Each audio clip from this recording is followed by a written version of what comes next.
When mom is a serial killer. What's the next thing you remember? Waking up in the hospital with a detective asking me what I did.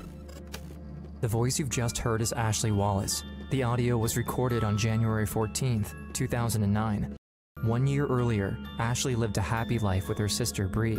I might just kill someone with my mama. I got some people I want to kill. People gotta die, mama. You know what I mean? I'm with you. Let's kill someone. Bring me the knife. And her mother, Stacy, who's also her best friend. On August 13th, 2007, 19-year-old Ashley was at home, headed for bed, after a fun night drinking with her mom. That night, Ashley's life took a disturbing turn for the worse. September 14th, the following morning, Ashley Wallace is found lying in her bed, unresponsive, next to an empty bottle of alcohol, prescription pills, and a letter.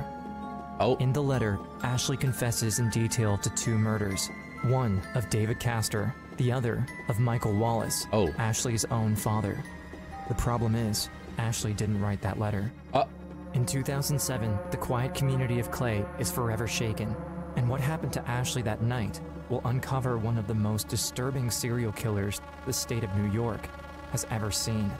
I need an ambulance. My daughter, I believe, has taken some pills. No way. Oh, she's throwing up. She left the letter. What? She killed 2 people and then framed her daughter? Am I understanding this right? Left a note. Oh my god, oh my god, oh my god. Oh my god, this is not happening. The year is 1999. In the small town of Weedsport, New York, 11-year-old Ashley Wallace lives with her family, her father Michael, her mother Stacy, and her little sister Bree. Although she loves spending time with her mechanic father, Ashley shares a much closer bond with Stacy, her mother. She was my best friend. Me and her could just sit out and have hour-long conversations, you know, about anything. Everything and anything. November 1999. Ashley is unaware that the relationship between her parents has deteriorated. Stacy is considering a divorce. Stacy came to me right after Thanksgiving time, and she said, Kim, I really want to leave Mike, what do I do? And I gave her the name of my attorney. But Stacy responds that, with the holidays coming up, the timing isn't right. She says she'll consider divorcing after the new year instead. But Ashley notices that her mother is starting to become more irritable and aggressive. The discipline came from Stacy than my dad. I mean, the more affection came from him, and the punishing came from her. December 1999. Michael Wallace falls suddenly ill, complaining of dizziness and spending most of his time in bed. He visits a doctor, explaining how he feels drunk, even if he hasn't been drinking. The doctor treats him for an ear infection and sends him home. But the truth is, Michael is being poisoned. December 24th, Christmas Eve. Michael attends a holiday dinner at his mom's, but looks worse than ever. The first time that I noticed my brother, chat, we're gonna get a ad soon. Bloated. His face was bloated. His hands were bloated. I asked him what was wrong, and he said, "I haven't been feeling well. I got Look at him, bro. He's dying. Cold, you know, that kind of stuff." Okay. As the days pass, his condition continues to deteriorate. January 11th, 2000. Ashley Wallace's life takes a disturbing turn for the worse. After coming home from school, Ashley finds her father asleep on the couch, as he has been most of the time for the last few weeks. Came home and I called my mom to tell her that I was home, and he was laying on the couch. I got off the phone with her and I turned the TV on. Yikes. I remember him making What justifies killing someone, chat? this funny noise. He put his arm up, then he put his arm back down, and that was the last time that he moved. Holy. I left to go get my sister, and I got home, and Someone said cheating. Jesus, chat. Killing someone because they fucked another bitch. Like, what is your problem? One's in chat if you will murder your spouse. Two's if not. And when I got home, Stacy had just got home too because she was gonna take my dad to the doctor's. I remember I was standing right behind her, and when I looked in, my dad's feet were this purple color. Holy. Michael is rushed to the hospital. While the doctors do everything they can, it's already too late. Michael has died from what seems to be a heart attack. I was there for a half hour with him by myself. The mullet is crazy. Not knowing that if I had known what I know now, he wouldn't be... I could have helped him. When Stacy Wallace is asked, Like, you can't even blame yourself, dude. Your mother is just a psycho poisoning your father. There's zero chance you know. she wants to have an autopsy done on her husband, her answer is no. Stacy, are you going to have an autopsy? She looked at me and she says, Rosie, you know he didn't like being cut up in surgery and everything like that. She says, no. She said Michael would want us to kick back, pop a beer, have a good time, you know, that type of thing. Not cry over him. I just never understood why she didn't cry. I always thought it was because she didn't want me and my sister to see her upset. Oh no. The secret of Michael's death will be buried with him. Stacy Wallace, now widowed mother of 2 little girls, inherits her late husband's $55,000 life insurance. After renovating the house with the money, Stacy takes the girls to Disney World and goes back to being that fun mom Ashley knew, her best friend. But something is different. She started talking on the internet to people, and she started like disconnecting from being a mom. Uh-oh. 2001, 1 year later, in the small town of Liverpool, New York, David Castor is living a prosperous life, owner of a thriving heating company. After a recent divorce, he enjoys a comfortable lifestyle, one he quickly begins to share with Stacy Wallace, who, in his eyes, is a loving mother of 2 little girls. Right away, Ashley and Bree dislike David and don't want to see their father replaced so quickly. At first, we really didn't like him. He said he didn't want to be our father and he didn't want any part of being a father. He already had his kids and he didn't want more. August 16th, 2003, less than 2 years after the couple met, David and Stacy get married. Yikes. The wedding takes everyone by surprise, especially since no one from David's side of the family is invited, not even his own son, David Jr. They had gotten married and did not tell anybody. I had no idea he was getting married. Stacy Wallace becomes Stacy Castor. Right away, she and her 2 daughters move in with David in his home in Liverpool, an upgrade in lifestyle for the single mother. Yo, and if she kills this guy by poisoning? While the couple couldn't be happier, Ashley and Bree do not approve of David as their stepfather. The rising tension between them makes life at home a living nightmare. David was miserable. My mom acted miserable. The only time they were happy is when they weren't around me and my sister. As the months pass, David and the girls begin to bond. As Ashley is getting ready to graduate, she doesn't know yet just how proud of her stepfather really is. If you could see the smile on his face at my graduation party, it's just like, he's like a proud father. But as Ashley and David's relationship improves, the new couple's love is deteriorating. Stacy and David fight constantly. August 22nd, 2005. 2 years after the couple got married, the county sheriff's office in Syracuse, New York, receives this disturbing 911 call. Police communications, can I help you? My name is Stacy Castor. My husband has locked himself in our bedroom for the last day. I'm just getting a little concerned because I haven't talked to him since 5 o'clock in the morning on Sunday when he locked me out of the bedroom. Stacy explains to the operator that she and David got into an argument the night before that lasted 7 hours. She's According lying. to her story, David got drunk, took the bottle of Southern Comfort, then locked himself in the bedroom, refusing to come out. Has he ever mentioned hurting himself or harming himself? Or Friday night when we were arguing, he told me to get out, take my kids and get out. I could leave, and then 5 minutes later he said if I left he would make me sorry. I would be sorry if I ever left him.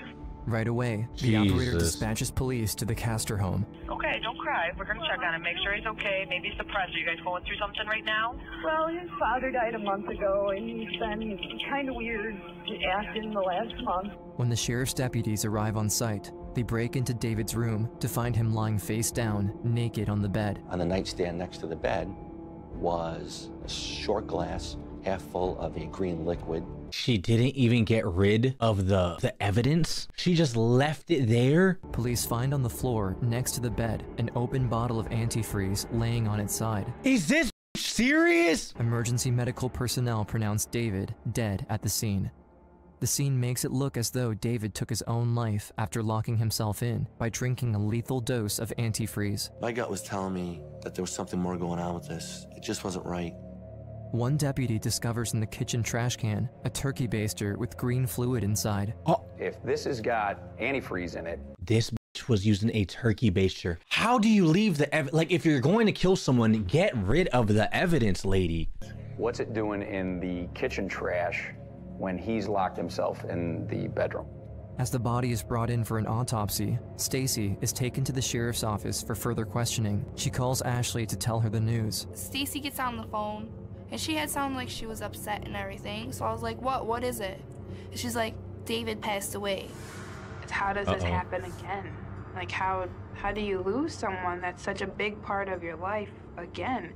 Ashley is distraught, losing a second father figure, but she still has no idea of just how dangerous her mother is. A wife who kills her husbands is often referred to as a Black Widow. Whoa. After the infamous spider known for killing its partners, Stacy Castor will eventually take it to a whole other level.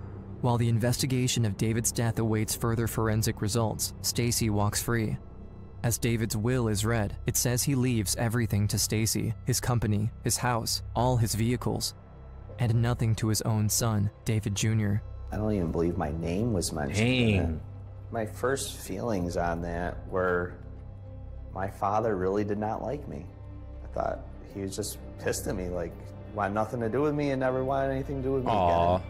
Stacy. That's kind of messed up. I'm just saying, like, if my dad leave me off the will, I would not be mad. I'm gonna be honest. Like, I honestly don't expect shit like that. I think it's kind of fucked up to expect anything, to be honest. No? Oh, that's so sad. No, it's very sad, but at the same time, like, do you genuinely expect something from your parents? Like, I feel like if they were good parents in your life, you know what I mean? And they were there for you and they taught you life lessons, like I don't think any monetary value would even come close to, like, I don't even know, bro.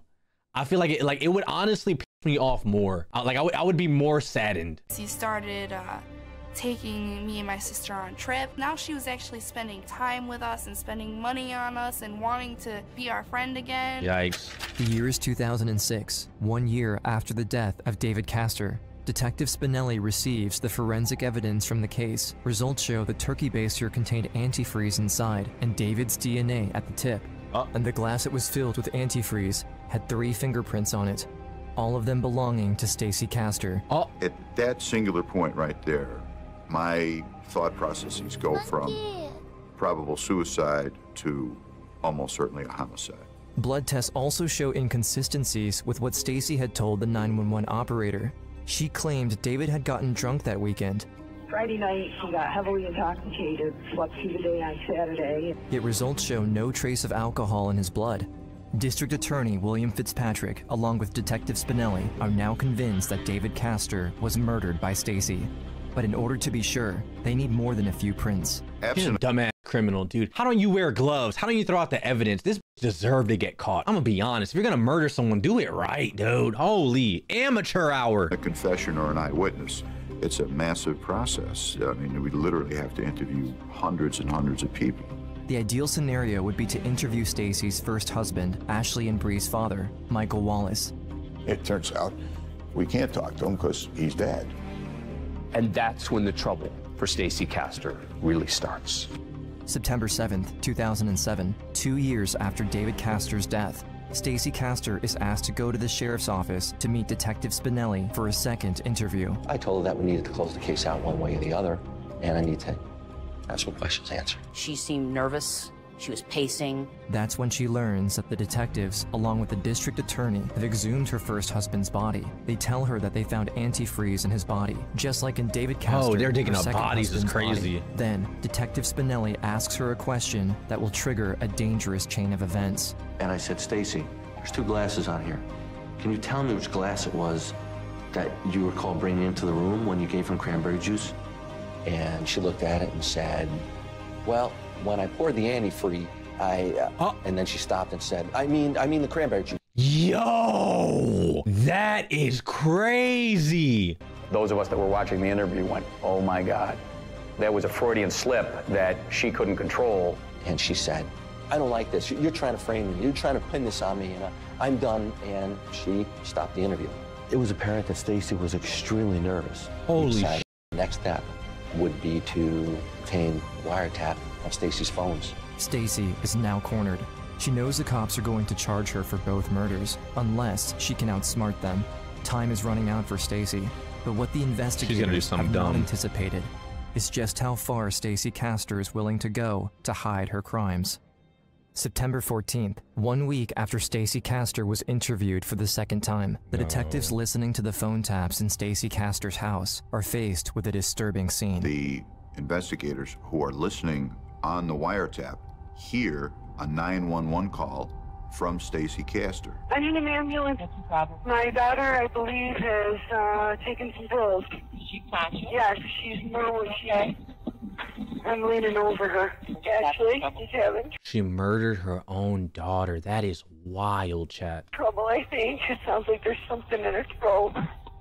Ashley. Ashley. Oh my God, oh my God, oh my God. Oh my God, this is not happening. Right away, police are dispatched to the Castor house on Wetzel Road. Yo. While Ashley barely clings to life, her mother explains that next to her bed is an empty bottle of vodka and prescription pills. Is that her? Oh, she's throwing up. She left the letter. This bitch is evil. If your daughter is dying, you're not gonna... She left a letter. Like, what are you talking about? What? She left a letter? Left a note. 16-year-old Bree Wallace, Stacy's second daughter, is in the room with her. She hands her a note left by Ashley's side. Mommy, remember that I love you more than anything, and I did it for you and for us. I couldn't let Daddy be mean to you and me anymore. Please forgive me, Mommy. Please don't hate me. In the letter, Ashley confesses to the murders of David Castor and Michael Wallace, her own father, giving intricate details as to how she went about poisoning them. But something is off about the letter. 750 words long, typewritten. Even the name Ashley is typed at the bottom. The truth is, Ashley never wrote that letter. When emergency personnel arrive at the Castor house, Ashley is unresponsive. She wasn't talking. She looked petrified. Her eyes are wide open, but she's not seeing anything. She's rushed to the hospital, barely holding on to life. If she dies, no one will know what really happened. She was in intensive care. They weren't sure she was going to live. That's so sad, I can tell you that that is one of the lowest moments of my life. I would have accepted partial responsibility for the death of Ashley Wallace. I think if my mom was ever trying to put pills down my throat with some vodka, I'd hit her with the meanest elbow. Make it! Get off me! And I'm gonna pick her up and I'm gonna throw her out the window and I'm like, gun guard, bitch! Poke her in the eye. On guard! Respectfully, I love my mom. If you watch it, I love you. You know I love you, girl.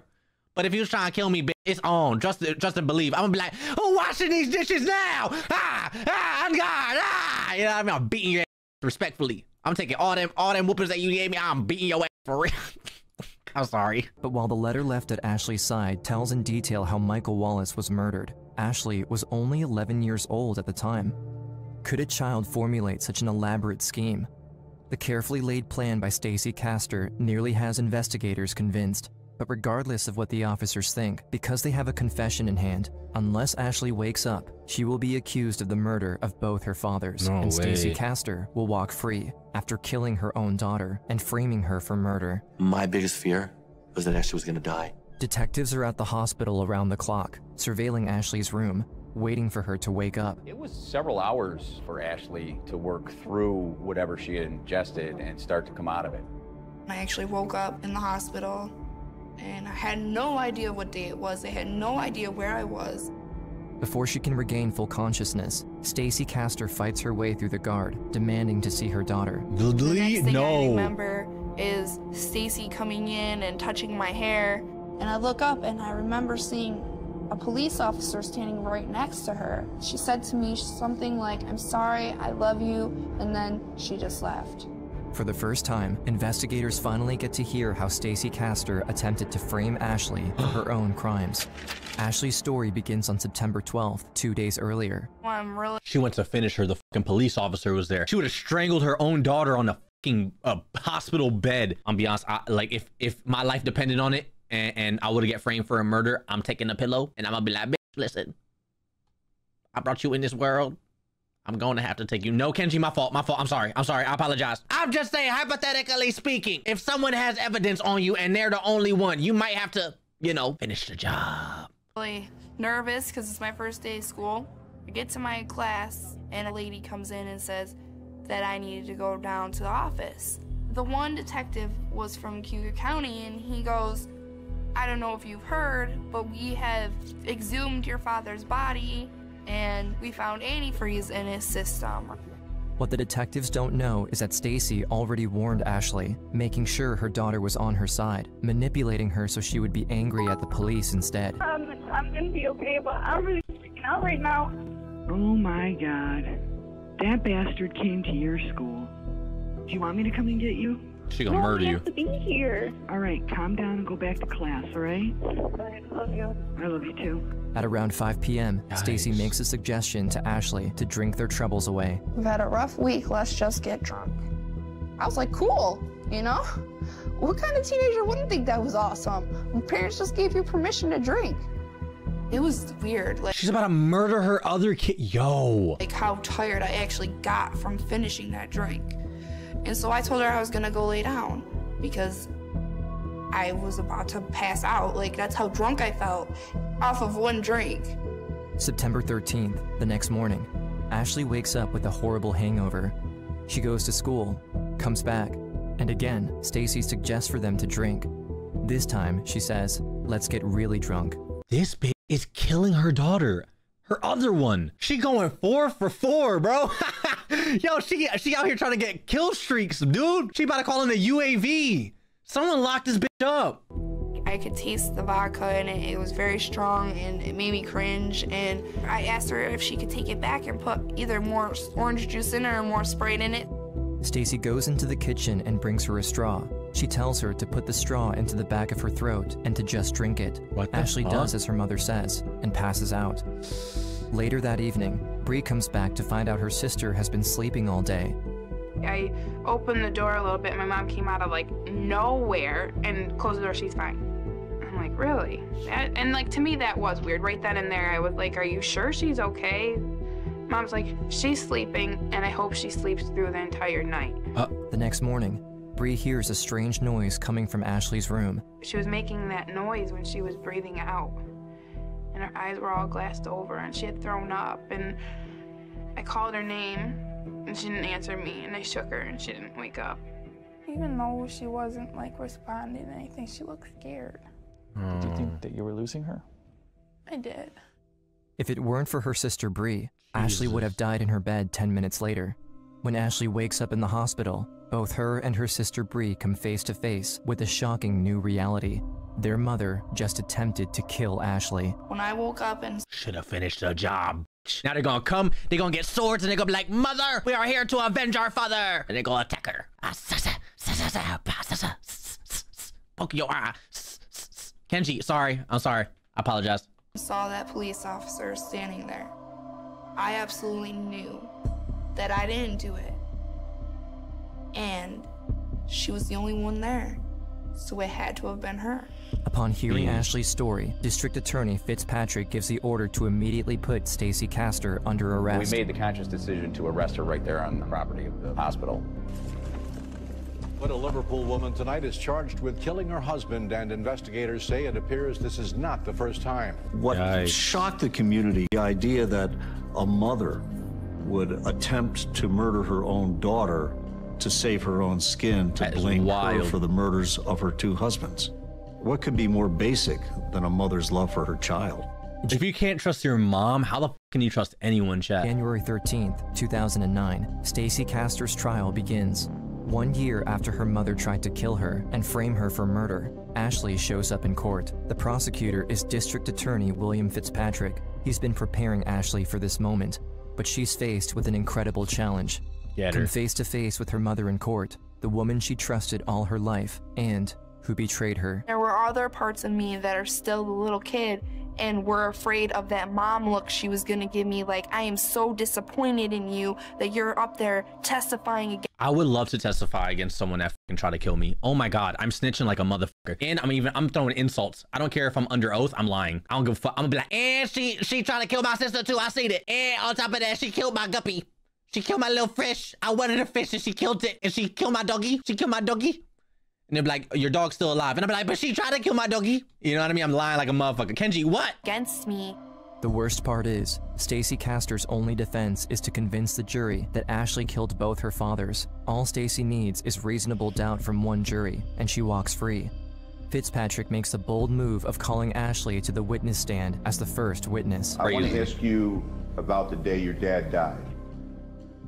I saw him take and lift his arm up, and then he made a breath, and then he didn't move again after that. So I thought he was just sleeping. As Ashley tells her story, she's visibly upset. I wanted to be sitting right next to her and holding her hand and helping her, and she shouldn't have had to go through that alone. As the hour passes, Fitzpatrick then leads her to talk about the night her mother tried to poison her. She came home and she was like, let's get drunk. Let's get just totally drunk. Now, Ashley, I want you to explain to the jury, if the cup tasted bad and you didn't enjoy it, why would you drink it? Because I trusted her. What's the next thing you remember?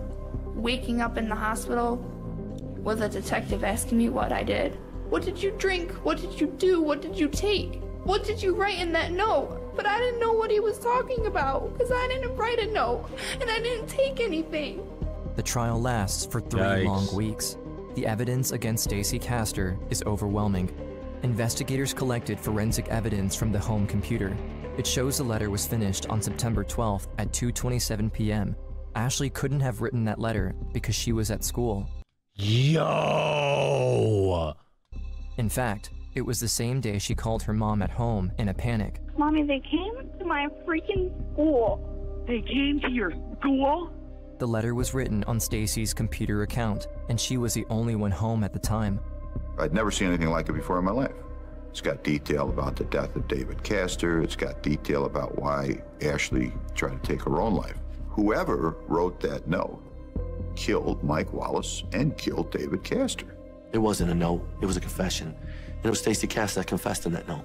Furthermore, a friend of Stacey admits she helped falsify David Castor's will after his death to make Stacey the sole beneficiary, evidence that comes as a relief to his son, David Castor Jr. It made me feel a lot better, like that he remembered good times, not just the bad time. When the defense attorney put Stacey on the stand, it comes as a surprise, but prosecutor Fitzpatrick is ready. Did Ashley poison him? I did not poison him. When did Ashley poison him? I can't answer that question. Through all of this, Stacey Castor is showing no emotion. She's a serial killer, bro.